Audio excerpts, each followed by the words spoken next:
एक अमीर बुढ़िया की आंखों की रोशनी चली गई। वह एक वैद्य के पास गई और उसे अपना इलाज करने के लिए कहा। मुझे तुमसे क्या मिलेगा? वैद्यराज, मेरे पास बहुत कुछ है, आप चिंता न करें। अगर मेरी आंखें ठीक हो गई तो मैं आपको उचित इनाम दूंगी, परंतु यदि मुझे दिखाई नहीं दिया तो मैं आपको कुछ नहीं दूंगी। ठीक है, मुझे मंजूर है। मैं कल से आपके घर आकर इलाज शुरू कर दूंगा। वैद्य ने इलाज तो शुरू किया, परंतु उसके घर पड़े अच्छे साजो सामान से उसमें लालच आ गया। बुढ़िया को दिखता तो था नहीं, उसने घर से एक एक कर सारा सामान चुरा लिया। अब तो उसने बुढ़िया के घर जाना ही छोड़ दिया था, परंतु भगवान के घर देर है अंधेर नहीं। अचानक बुढ़िया की आंखें एक दिन ठीक हो गईं। उसने पिछवाड़े में दबा हुआ धन निकाला और फिर उसी तरह बढ़िया जिंदगी जीने लगी। वैद्य ने तो समझा था बुढ़िया का सारा धन जेवर व लूट चुका था, अब उसके पास बचा ही क्या होगा। परंतु जब उसने उसी तरह उसकी पुरानी शानो शौकत देखी तो राज दरबार में उसकी शिकायत कर दी।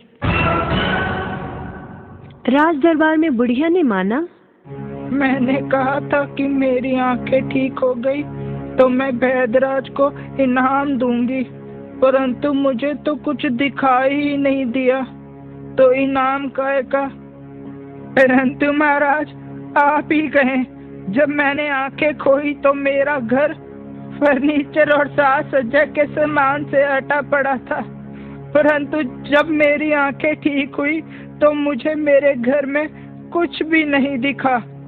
जब मुझे कुछ भी नहीं दिखा, यहाँ तक कि एक बर्तन भी नहीं दिखाई दिया, तो ये कैसे कह सकते हैं कि मेरी आंखें ठीक हो गई हैं? अगर ठीक हो गई हैं तो मेरा सारा सामान कहाँ है? राजा ने बुढ़िया को छोड़ दिया और वैद्यराज से उसका सारा सामान लौटाने का हुक्म दिया। बच्चों, इस कहानी से हमें यही शिक्षा मिलती है, जैसे को तैसा ही मिलना चाहिए।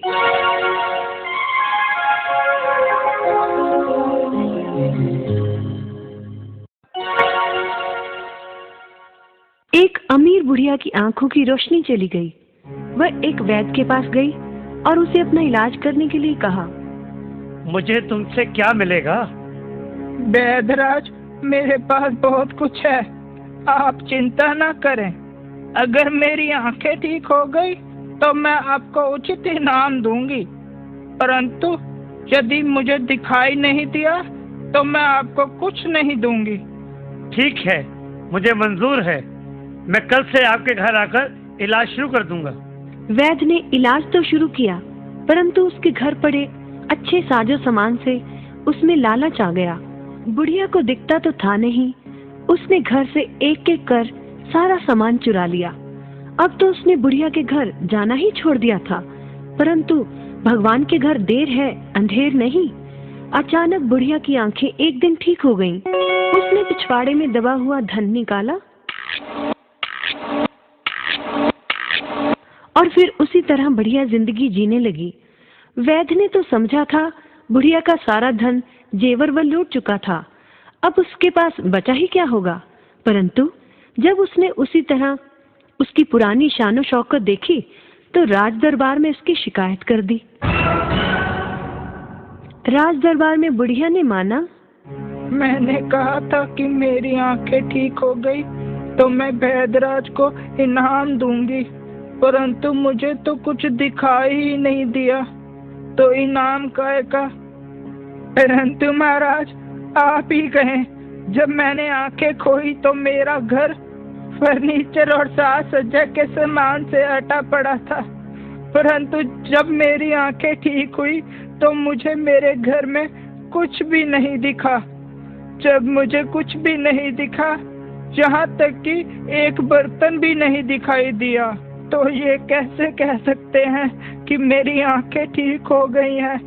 अगर ठीक हो गई हैं तो मेरा सारा सामान कहाँ है? राजा ने बुढ़िया को छोड़ दिया और वैद्यराज से उसका सारा सामान लौटाने का हुक्म दिया।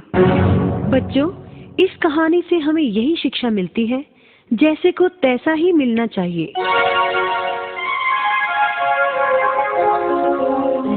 है।